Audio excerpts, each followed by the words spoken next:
It's a good thing that I waited for the official release because the quality gap between like the fan translations and the official release on like how Asta's Devil Union, uh, the quality gap is so big, and there was some text in there that I wanted to wait for the officials, and I'm glad I did because it made this whole fight make a lot more sense because Asta, obviously having anti-magic, he's able to counter, obviously, a lot of the basic fundamentals of, wizards and mages in the Black Clover world.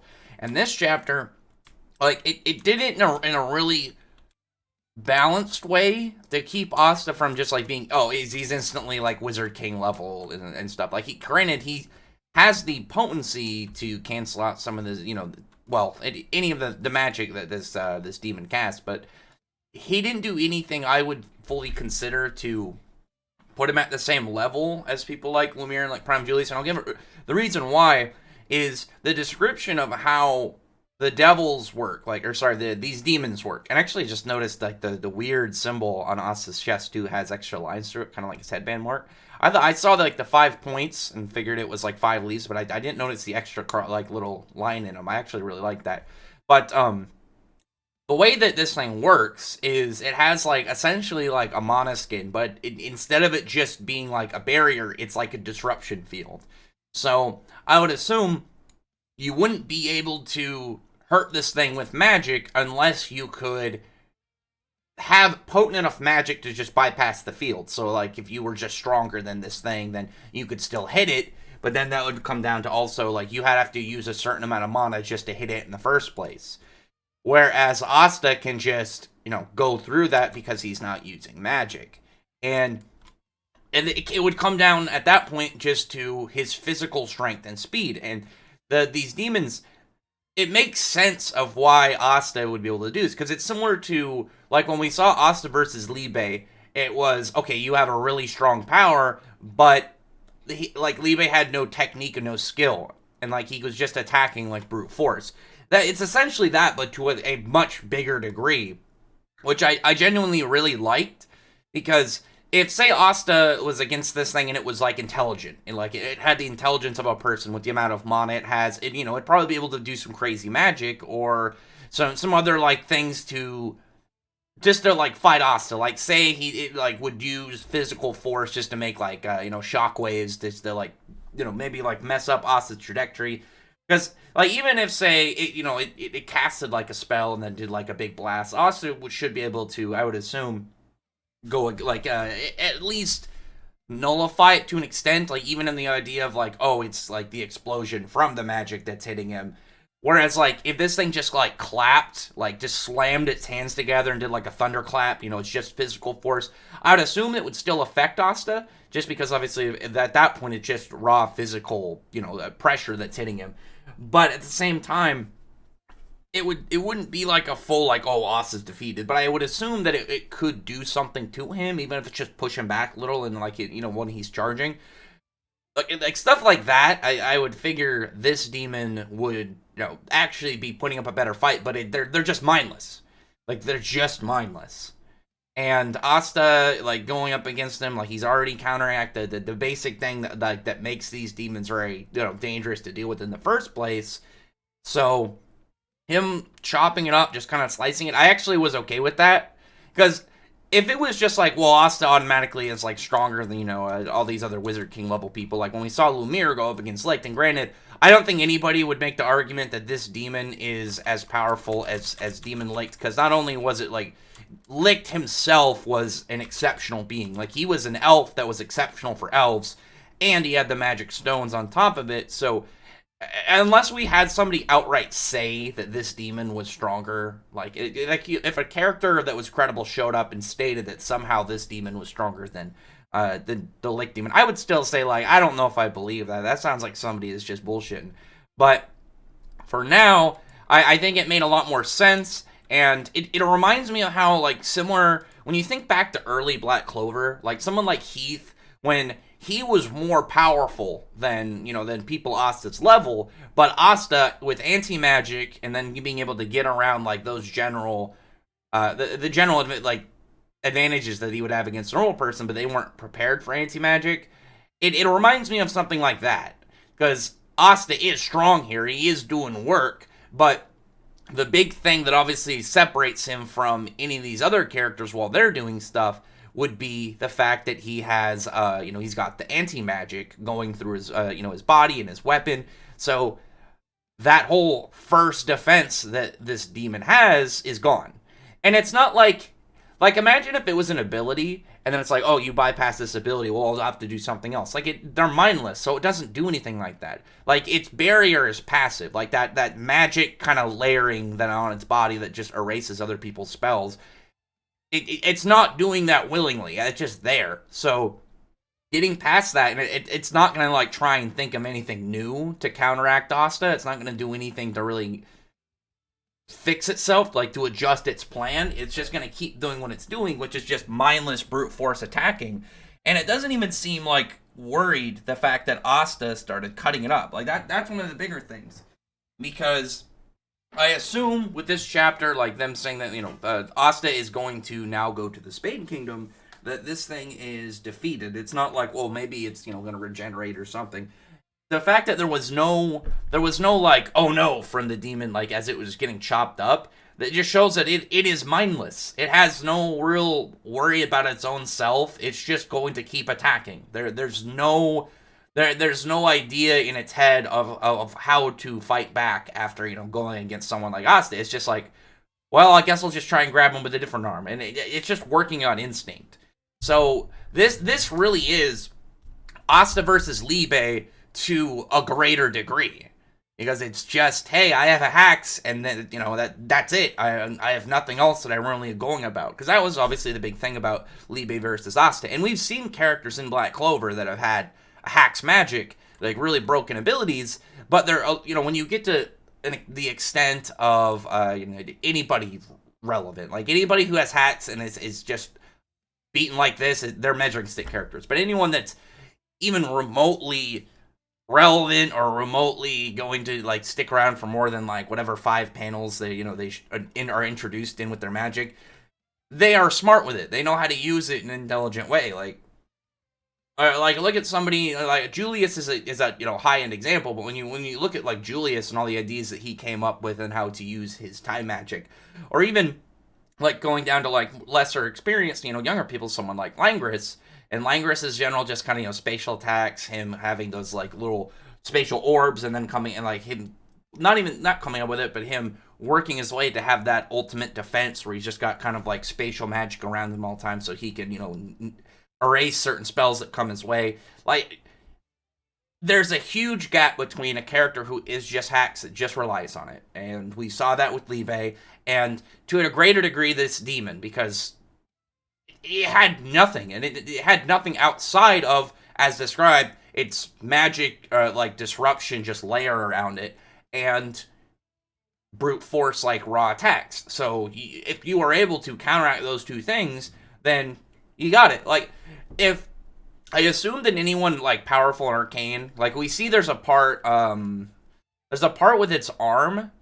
You can see that there's still some damage that was from Julius's magic. So if you're strong enough, and obviously arcane, you have the ability to affect demons and devils, and you're strong enough to just get past that barrier, it's probably easy to defeat because it doesn't really have anything to defend itself at that point. It's just going to be like, well, stand there, like you attack it, it's going to take the attack if it's pushing in. So like when we saw Kaiser and the purple orcas go up against it, it was pushing a little bit, it waited until the attack was over, and then, just attacked. Say, like, with Julius, if Julius was actually at his peak, like Julius was in his prime, Julius would have been fine. He would have completely just aged this thing into dust. And I would assume anybody strong enough arcane would be able to take one of these down. They're like just big walls for power levels. And they're not like the other devils. Because the thing, the gap between them, look at like Zagrid and look at this thing. Both of them, very hacked when you just look at the fundamentals of trying to fight them. Like I said, like this thing just has an automatic, like, magic erosion barrier around it that if you're not strong enough and you don't have the ability to fight it, you're pretty much default screwed. Like, this is like an arcane, just like a checkpoint. Strong people in arcane checkpoint. You can't fight demons and devils, and then you're not fighting this guy. Whereas, like, With the devils, even if you aren't arcane, you could still do something. Like, granted, like, you're not going to be making any big steps. Like, you'll probably mostly just be support. But the gap between, like, if you took, like, a non-arcane and put him in the Zagrid fight, they probably would be way more valuable to their team than against, one of these ancient demons. Because against the ancient demons, you can't really do anything. So, I like the idea of them. And these, to me, the ancient demons, outside of the licked one, because I think the licked one really is important because it had story aspects to it. But to me, these ancient demons, whenever they show up, they're like a hype tool. Hey, we need to get, we need easy hype for a character without, like, killing off, like, a big upcoming bad guy. Like, you can look at, like, a lot of other series when they have something like this. Like, Fairy Tail had Ikusa Tsunagi, Natsu rolls up and just bodies him. You have the Albion in Seven Deadly Sins. Like, the first time we see it, Meliodas just got his sword back, no div him. And that's kind of how the ancient demons are when it comes to this. Like, fundamentally, these things are dangerous. But only if you aren't, like, arcane and strong enough. If you are arcane and you can deal with these, like, I think Yami would have no problem against one of these. Because he would just line up Equinox and chop it in half. And I would assume, again, Prime Julius, anybody strong enough arcane should have generally no problem. And I don't mean no problem like they're no-diffing it, but I think that they're pretty fine at fighting it, because the difference, again, between one of these things and, like, fighting, like, the two demons, or the two devils that just showed up in the Spade Kingdom, right? They're gonna be smart, clever. They are ancient. They have who knows how many strategies, who knows how complex their magic is. Because the thing about Zagrid also, when you compare these two, is Zagrid's magic was really broken and very flexible, and just the way that he utilized it. And we can just kind of look at some of the devils that we do know already, like, just Megicula's curses and, like, the level of flexibility that they have, Lucifaro's gravity magic. Anything along those lines. Like, I don't bring up, obviously, Xenons, we don't know much about it, but I can guess Lilith and Naumar, or however her name is pronounced, they're gonna all, like, on top of just being powerful, they're gonna be clever, they're gonna be tricky, hard to fight. And these ancient demons don't have that at all. Like, if Zagrid was just, we can't do damage to him, and he's just, like, big power levels, like, then that's it, then I don't think it would have been as hard to fight him. But really, when you compare the gaps between these two, and compare them to any of the devils we've seen, the ancient demons are just big powerhouse walls. And they don't seem that difficult to beat if you are somebody, again, that is arcane. You can just get past that, like, difficulty of damaging them in the first place. And usually when they're arcane, they have a good hacks. So, say, like, Asta against any of these devils, they're like, if they're seeing, this kid's something about him that is tricky, like, obviously anti-magic, something dangerous, they aren't going to just stand there. Like, this demon, like, it is, again, unintelligent. It's just a big mindless monster. It definitely gives me less worry that Asta is just gonna, like, show up and just start bodying. I think that he's going to, like, body whichever one was the demon or the devil, rather, that threw Libe at the wall. Like, first gate, like, they have probably better versions of Fire and Ice, but what look to be Fire and Ice. So I'm expecting them just to be they're the measuring stick for the high class devils. Like, they're going to be strong, nothing absurd, but they're going to set the tone of just, like, this is the beginning of them, and they're just going to get stronger after that. So I really look forward to how that kind of goes in the future of this arc. Like, I know a lot of people weren't too keen on the fact Asta just bodied this ancient demon, but I've been okay with it. I really like the panel of, like, the Libe, like, silhouette aura over the Clover Kingdom to where this ancient demon is seeing it. Because all the other characters, like, just viewing it, and you see it in a line, like, there's, like, just random citizens, like, unsure of really what's going on. Some of them think that, that these devils are both fighting to destroy the Clover Kingdom. And when you get down to, like, you see other characters, like Kirsch, Solid, and Nibra, and it's, like, Nibra and Solid, they're, like, a little upset, like, they're getting protected by a peasant. Like, oh, damn it. With Kirsch, he's, like, it's not like he even says like it's horrible and certainly not my taste, but it is beautiful. Like Kirsch is kind of like that in between where he's like, I don't really this is my style, but I like what he's doing, sort of thing. You know, he can appreciate the tone. Whereas like when you get to Soul having a little bit of a more little bit more to the right from neutral, like she's a little bit more on us the side. I did like that. I've mentioned before, like I'm not a fan of Soul, and I'm as I've said, like if she gets character development, she starts actually becoming nicer. Then I'd appreciate her more. And this was a good like step for Soul, but obviously the best one out of probably the most hype panel out of the whole chapter, like probably my favorite. Like I like the reasoning behind explaining Asta just being a very dangerous opponent for these ancient demons, and like how it works. Like I've gone over it, I think, good enough that I don't need to keep repeating of just like the general cool way that it was established that I liked. I liked what Asta did and I was fine with it. But Klaus, like I remember looking at I looked at the Raws when the Raws came out, and I didn't even need to know what Klaus was saying to know it was positive. I really liked that Klaus was there was no he is a peasant kind of thing. There was no even though he's like this or some form of tiptoeing around the fact that Asta's defending them regardless of his status position or whatever. Klaus was just like, it doesn't matter if you're possessed by a devil, you're more of a magic knight than anyone else, and he's just cheering on Asta. Again, this is a perfect example why out of all the side characters, every single character outside of the Black Bulls and the obvious ones like and stuff, Klaus needs to survive to the end. And that was like the thing when Xenon attacked the Golden Dawn, and a lot of the Golden Dawn were getting skewered up. The one character I was like, he better not kill off, because we know that Unit wasn't going to get killed off. No matter what happened, there was no way Unit was going to get killed. But like, we knew that he was killing off some of the Golden Dawn. We didn't know like how many, like in what degree. Klaus surviving, I was very happy about. I would have been furious if Klaus died, because Klaus was the first noble person that Asta, helped open his eyes and stop being so like simple-minded about about their class system.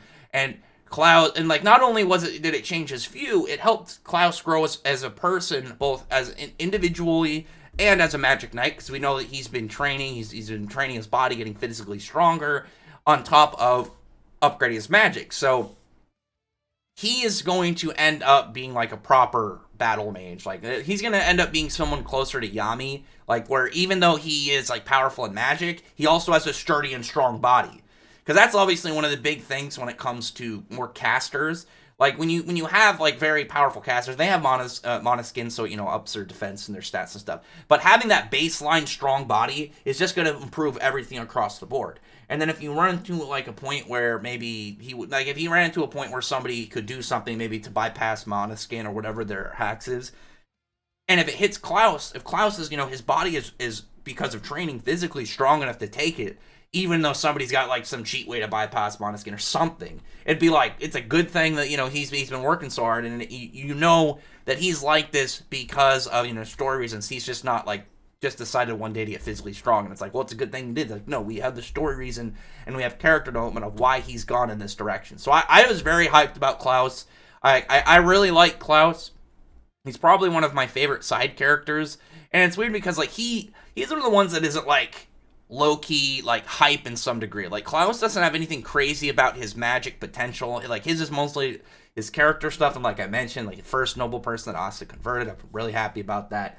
But like he doesn't have like the hype that has like behind other like some more side characters like Rades, or somebody who's got like high, like just general narrative hype like Leo, or like any of those guys where it's like, oh, we're waiting for them to see their higher potential, or like whatever their big moment is in the art. Like Klaus doesn't need that. Klaus has the very strong story, narrative, and character reasons why like he is just hype in general, and I like that. I was very happy about that, and I already know like in the future, like he as a noble is gonna be like such a good and strong asset to be on Asta's side.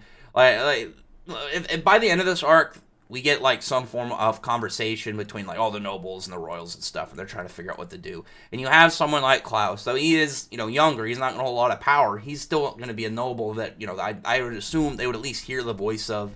And then that would help other characters step up. Like, he would be one of the first people to really kind of be like if they tried to do any more fake news stuff against Asta, he'd be like, no, we're not having your bullshit. We're not doing that. Like, Asta, did all this, and he's done all this hard work to save everybody, because we know that there's going to probably still be some that are against Asta, just from the fact that he's utilizing a devil's power, he's a peasant and stuff. But there's got to be characters that are on his side, and Klaus would definitely be in that first wave of people. Like, when you look at, like, the higher-ups that are, royal on top of, like, powerful and stuff, like, and you look at, like, Nozel and Fuego Leon, like, they're ones that, would step up and say something, but that they wouldn't have any form of nervousness to it. Like, Klaus, I would assume, like, he would be in a situation where you'd probably be, like, a little bit stuffed up, because he is a noble, but he's not, like, high up on the totem pole. Like, he'd be in a risky spot for probably not only him, but also his family, if he's speaking out against, like, a big higher up decision. Like, Fuego Leon and Nozel, they're royal on top of being powerful. So, if they have something to say, they're saying it. I really look forward to seeing, like, just general, like, how the aftermath of this goes. Like, I know, like Joe Skater and, like, J Clown, like, check out their channels as well. But, they want, like, a civil war, and then see, like, a much more deeper struggle between, like, political standings of, like, their followings of, the followings of this arc, and, like, people's takes on Asta. If I can just get a panel of Klaus sticking up for Asta in some form of situation like that, I would be so happy.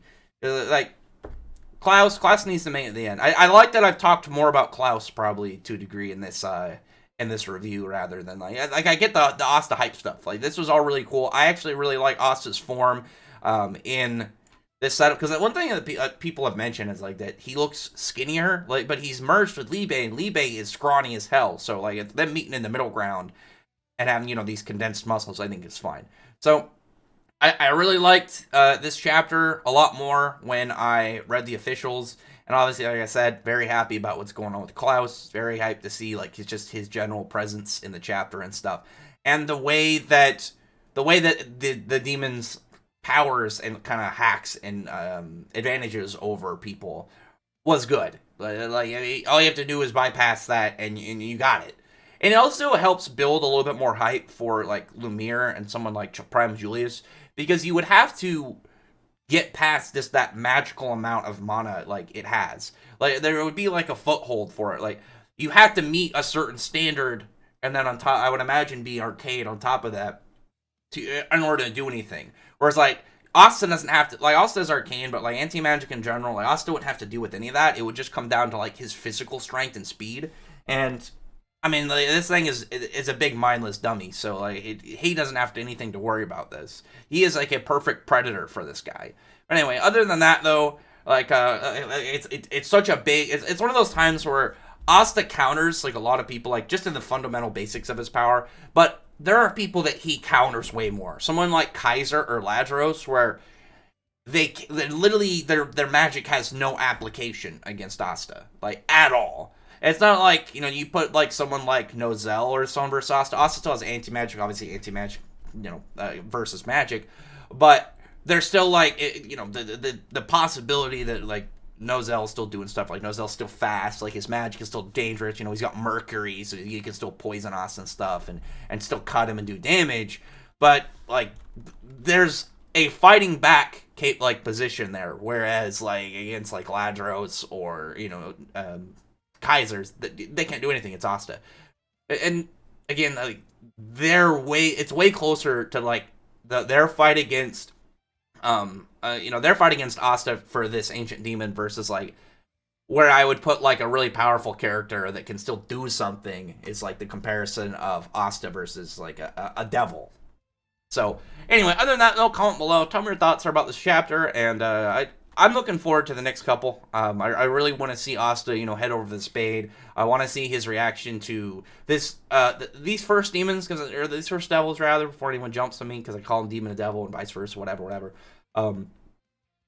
I really want to see if that theory that, I think it's Nama, I think is the one everyone thinks it is the one that threw Libe up at the gate. Just because that's one of those like weird small things that I definitely want to see the general reaction of. Like, it's not vital for the story, but it's one of the, it's some people have caught it, and I think it's a really interesting little note, little bookmark in set for the future of the arc. But anyway, other than that, don't comment below, thumbs up the video, from the like button, subscribe button, and check out my other videos. But other than that, I appreciate everybody's already subscribed. Thank you all for listening. Bye.